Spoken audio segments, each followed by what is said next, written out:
data for the reaction A that goes to 2B plus C have been plotted in the following three different ways with concentration units in mole per liter. So we have A, concentration of A with respect to time. This shows this kind of exponential looking graph. Then we have the natural logarithm of the concentration of A, our reactant here, with respect to time, which seems pretty straight. And then the 1 over concentration of A with respect to time. And this seems kind of exponential as well. And now they're asking us, what is the order of the reaction with respect to A? Well, with respect to A, because we're plotting everything with respect to A, we have to remember that there are three integrated rate form laws. One for the zero order, which only deals with concentration with respect to time.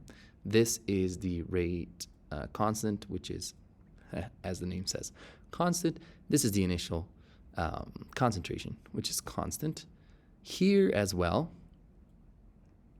we have ln of the concentration of A as a function of time. K is constant, ln of A is constant. And then we have 1 over A for the second order, concentration of A, and KT, so K is constant, then we have it as a function of time and 1 over concentration of A initial, which is constant. So we notice that this one is linear. This has the form of a line here. This is your intercept, this is your mx, and this is your y. So the reaction is first order. So let's click here, first order. What is the initial concentration of A? Well, the initial concentration of A is when time is 0, right? So it looks like it's about 0.045. And we can confirm that if we want to take the inverse function of the logarithm. Because, so say you have ln of A. ln of A is equal to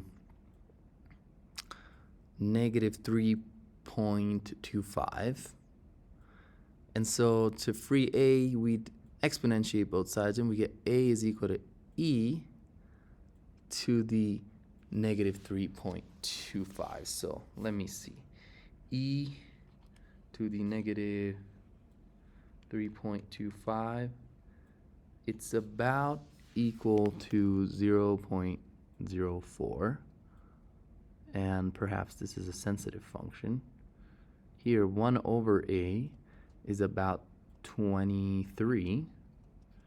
So let's see, 23, and we want to elevate it to the negative 1. It's about 0.04. So the closest number is this one right here. So we'll submit that one. And this is what I was talking about, right? Although they put negative 3.0, because ln A versus time plot is linear with a negative slope, the reaction is first order with respect to A. Now the y-intercept in the plot is equal to ln of A naught. Extending the plot, this is about negative 3. So if you put it in and you solve for A naught, and they did a little bit of implied algebra, but they did exponentiation, they get this one. And we did something similar. We also were getting this one just by looking at this graph right here. All right, I hope this was useful, and I will see you next time.